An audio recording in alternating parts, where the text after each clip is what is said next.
Olá! Neste vídeo vamos falar sobre a geometria descritiva, generalidades, do que trata e os sistemas e métodos projetivos em que se embasa. Vocês conseguem perceber, somente olhando estes desenhos, qual objeto está sendo representado? E agora, sabendo que esta é a vista frontal, esta é a vista superior e esta é a vista esquerda, vocês conseguem perceber de que objeto se trata? Se você pensou em um cone ou uma esfera, ou ambos engastados, você já tem uma boa visualização espacial. A geometria descritiva é um ramo da geometria que tem como objetivo representar entes geométricos situados no espaço sobre planos e, a partir destas projeções, determinar a solução de problemas de configuração espacial e de grandezas nestes entes geométricos.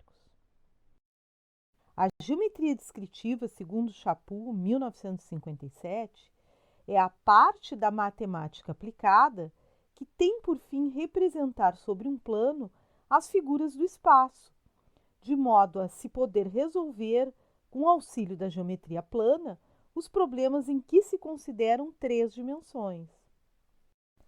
Assim, o primeiro objetivo da GD é representar entes espaciais sobre planos através de projeções. Neste exemplo, o objeto no espaço tridimensional está sendo projetado de modo ortogonal sobre dois planos, um plano horizontal e outro plano vertical. Estes planos são perpendiculares entre si. Foram obtidas, respectivamente, a projeção horizontal e a projeção vertical do objeto. Como não é possível se trabalhar para fins de desenho com os planos vertical e horizontal dispostos deste modo, ortogonalmente, se rebate o plano vertical sobre o horizontal, ficando ambas as projeções em um mesmo plano. O objeto tridimensional que deu origem a essas projeções pode então ser descartado. Os planos continuam separados por uma linha neste rebatimento chamada linha de terra, que é justamente a linha de intersecção de ambos. O conjunto dessas projeções em um mesmo plano é chamado épura.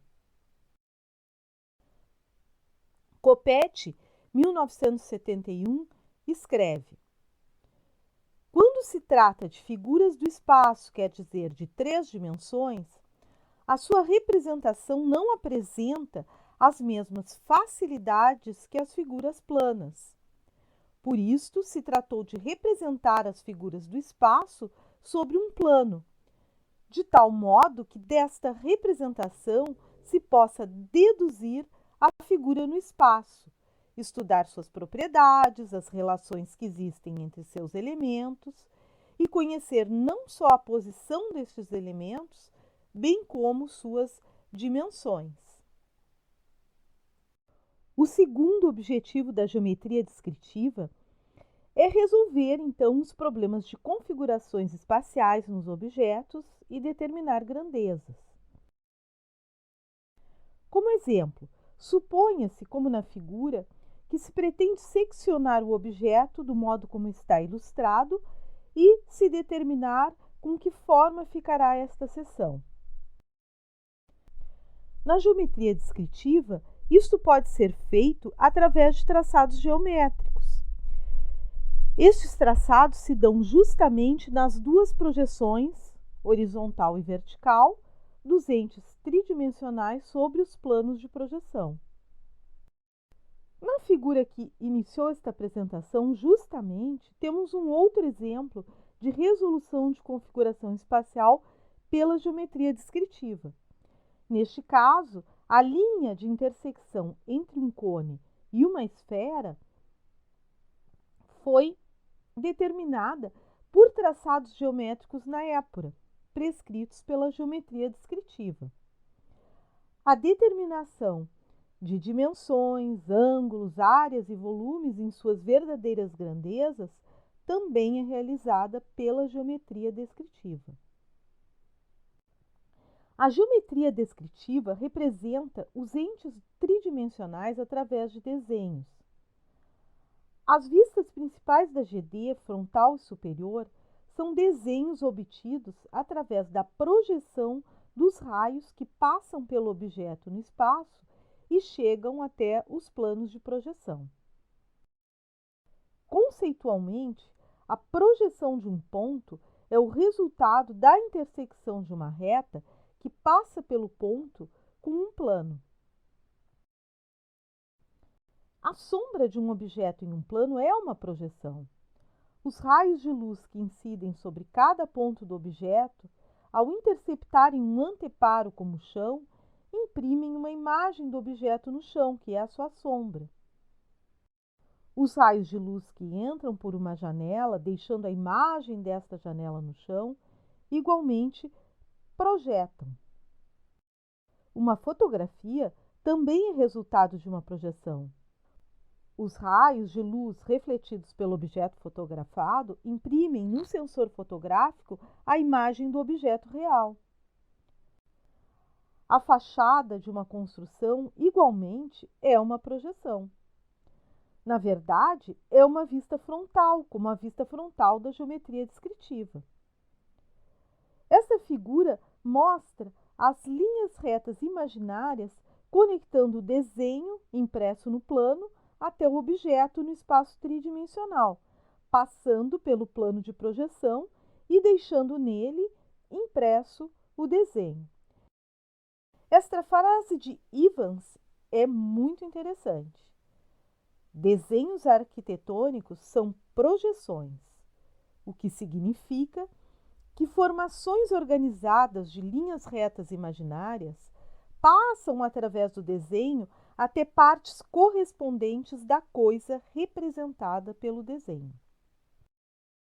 As projeções mostradas nos exemplos acima, sombra, fotografia, fachadas, são realizadas através de diferentes sistemas projetivos, algumas delas através do mesmo sistema. É importante conhecê-los para melhor compreender como se dão as diferentes representações.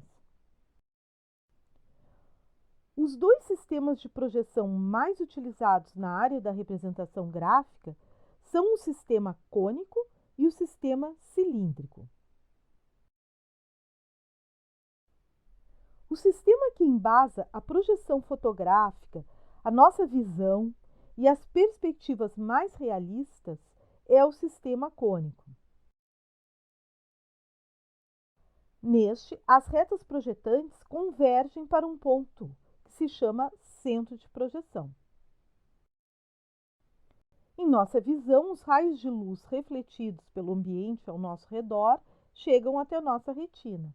É uma projeção cônica. Cada olho recebe uma superfície cônica de luz ligeiramente diferente do outro, dando origem à nossa visão binocular. O princípio da máquina fotográfica, neste sentido, é semelhante ao da visão. Os raios de luz refletidos pelo objeto fotografado imprimem no sensor fotográfico a imagem do objeto real. A perspectiva do tipo cônica, que simula o princípio fotográfico e o princípio da visão, também é resultado de uma projeção cônica. A sombra, projetada por um ponto de luz, lâmpada, no chão ou em superfícies adjacentes, como paredes, igualmente são resultado de uma projeção cônica. O centro de projeção, neste caso, é o ponto de luz. No sistema cilíndrico de projeção, os raios projetantes são paralelos entre si. Considerando o sistema cilíndrico de projeção, temos o sistema cilíndrico oblíquo e o sistema cilíndrico ortogonal. No sistema cilíndrico oblíquo, os raios projetantes, além de paralelos entre si, são oblíquos ou inclinados em relação ao plano de projeção. No sistema cilíndrico ortogonal, os raios projetantes são paralelos entre si e ortogonais ou perpendiculares ao plano de projeção. O sistema de projeção cilíndrico oblíquo fundamenta a perspectiva do tipo cavaleira. O objeto é situado paralelamente ao plano do quadro e os raios visuais projetantes, sendo paralelos entre si e oblíquos a este, formam o desenho ao interceptarem o quadro. As sombras ao Sol são outro exemplo de projeção cilíndrico oblíqua. Os raios de Sol chegam em uma determinada porção da superfície terrestre de modo paralelo. Para fins de cálculos de insolação, por exemplo, a exata posição dos raios de Sol em determinada hora do dia, data e local podem ser bem definidos. O sistema de projeção cilíndrico ortogonal está presente no princípio da perspectiva axonométrica. A representação talvez mais importante em desenho técnico à vista ortogonal é resultado do sistema de projeção cilíndrico ortogonal. A geometria descritiva que embasa o desenho técnico utiliza-se do sistema de projeção cilíndrico ortogonal. Então, aqui vocês veem um resumo dos sistemas projetivos. Temos o sistema cônico, onde os raios projetantes são divergentes a partir de um ponto, chamado centro de projeção, e temos o sistema cilíndrico, que pode ser ortogonal ou oblíquo. Repetindo, no sistema cilíndrico ortogonal, os raios projetantes são paralelos entre si e ortogonais ao plano de projeção, e no sistema cilíndrico oblíquo, os raios projetantes são paralelos entre si e oblíquos ou inclinados em relação ao plano de projeção. Os sistemas de representação apresentados anteriormente, por si só, embasam os métodos de representação, mas não os constituem com exclusividade. Neste exemplo, aqui está representada a vista ortográfica superior de um corpo. Será possível deduzir somente desta vista a forma do objeto? Será possível afirmar que se trata de um cilindro ou de uma esfera? Não é possível, faltam informações. E por esta projeção, vocês conseguem dizer qual objeto está sendo representado? Será um objeto como este? Ou será este objeto? Realmente não é possível saber qual objeto está sendo representado somente por uma projeção ortogonal. Rica, 1992, escreve o seguinte: assinale-se que uma simples projeção sem elementos complementares não constitui um método de representação, pois dela não se pode obter a correspondente figura do espaço. Os métodos de representação ou utilizam mais do que uma projeção ou acrescentam elementos complementares à única projeção utilizada. É aí que entram os métodos de representação. Um dos métodos da geometria descritiva é o método biprojetivo mongiano, que justamente acrescenta, pela utilização do plano vertical de projeção, além do plano horizontal, a informação complementar da altura dos elementos. Este método consiste, basicamente, na projeção cilíndrico ortogonal sobre dois planos de projeção principais, que são perpendiculares entre si, de um ente tridimensional. Com as duas projeções, o objeto fica perfeitamente definido e localizado no espaço. Este método é utilizado no embasamento do desenho técnico em geral e em suas especializações, como o desenho arquitetônico e o desenho mecânico. Bustamante comenta, referindo-se ao método biprojetivo, que sua grande aplicação resulta do fato de possibilitar seguro e eficiente meio de orientação para fabricar e realizar com precisão e segurança, tudo o que o engenho humano estava carente de estudo prévio em termos de execução para o futuro. Seu raciocínio operacional também é dos mais fáceis. Outro dos métodos utilizados pela geometria descritiva é o método das projeções cotadas. Este método, igualmente, acrescenta informações complementares da altura dos elementos, ou da distância vertical entre si e em relação ao plano horizontal de projeção. Utiliza para isto não outro plano de projeção, mas uma informação numérica que é acrescentada à projeção horizontal dos pontos. Esta informação representa a distância do ponto ao plano horizontal de projeção e se chama cota. Assim, o método das projeções cotadas consiste basicamente na projeção cilíndrico-ortogonal sobre um só plano de projeção de um ente tridimensional. Para a perfeita localização dos pontos no espaço, eles recebem uma indicação numérica denominada cota, que significa a distância que os mesmos se encontram do plano de projeção.